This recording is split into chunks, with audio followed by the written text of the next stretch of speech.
When we look around today, there is a heated debate going on to trace the traditional footprints of the Indian civilization. There is a fear of losing out on our identity, and the Hindu community is busy preserving its rituals and dharmic practices, ultimately, dharma. It was not like this always. India is a nation of very rich civilization, the oldest to say.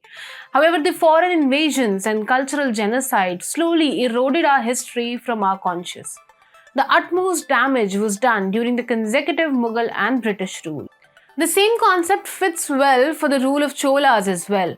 Although they made many attempts to record their history, it was still distorted by the Marxist. This is the reason why the likes of Kamal Hasan can today sit and spew venom about the history of the great Cholas.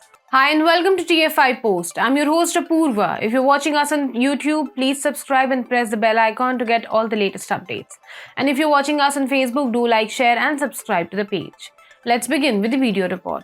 Mani Ratnam's magnum opus Ponniyin Selvan 1 has registered a grand opening at the box office and is soon to enter the 300 crore club. PS1 is not just a period film that would be delightful for the moviegoers, but it also presents the history of the great Chola Empire. Any contemporary attempt to touch the historical facts often results in giving birth to different opinions in the context, and the PS1 is no different. Now, Chola's religious identity has been called into question.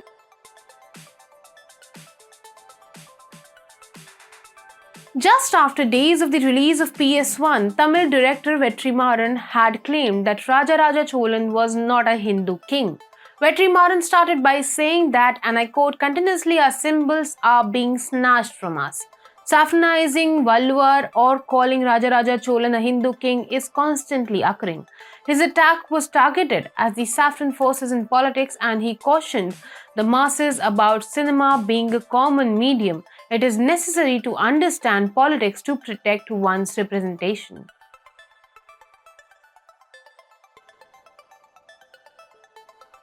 In another attempt to present ill facts in front of the country, actor turned politician Kamal Hasan stated that there existed no Hindu religion at the time of Raja Cholan.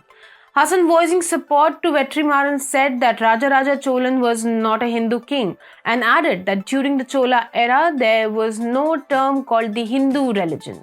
Like many inflicted with the disease called colonial hangover, Hasan credited the British for our religious identity. Hasan said, and I quote, "There was no name called Hindu religion during Raja Cholan's period. There was Vaivanam, Shivam and Samanam, and it was the Britishers who coined the term Hindu since they didn't know how to refer to it collectively. It is similar to how they changed Tutukudi into Tutukorin."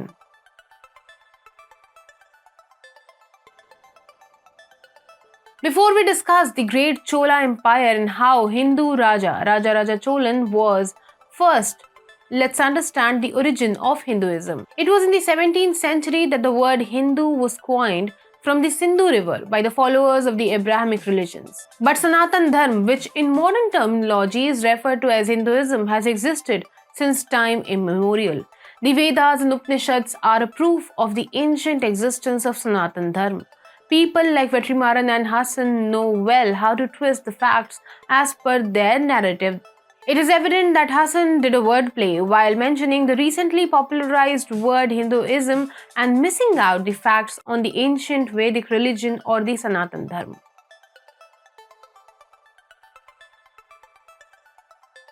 As the controversy erupted, BJP asked Vetrimaaran to point out 2 churches and mosques built by Raja Cholan. H. Raja questioned, and I quote, "He called himself Sivapada Shekharan.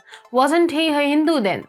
When we trace the Chola Empire, facts emerge that are enough to suggest how Hindu Raja Cholan was. But let's begin with the contemporary one. During the promotional event, protagonist Vikram spoke about the great Cholas. In his address, he made mention of the Brihadeshwara temple, stating that the Brihadeshwara Mandir constructed by the Cholas, which had withstood 6 earthquakes. He further stated that a 6-kilometer ramp was built to bring a stone weighing several tons to the place over the tower without the use of any cranes or plaster. This Shiva Mandir stands tall as a deposition to the great architectural skills, artistic expertise, and the wealth of the Cholas. It was built by Raja Chola I and completed in 1010 AD, and this stands as the deposition of the Shiv Bhakti of the Cholas.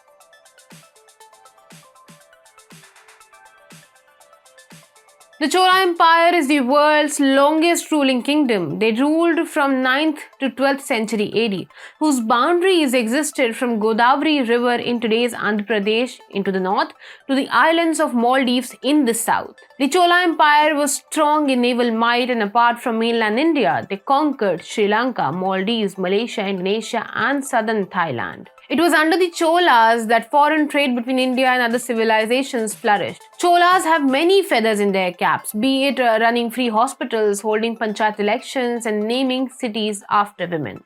Cholas were Shiv Bhakts and worshipped Bhagwan Shiv. Not only this, they were great temple builders also. The Grand Brihadeshwara Temple of Thanjavur, built by the Cholas, was the largest building in India in that period. They built temples in the style of Pallava dynasty, like the temples of Gangai Kondiya Choliswaram and the Airavateshwara temple at Darasuram. On the walls, it has been recorded just how much Raja Cholan had contributed to the Sanatan Dharma. Let me put forward a question for you. How can a Shiv Bhakt not be a Hindu? Well, that I leave for Vetrimaaran and Kamal Hasan to answer.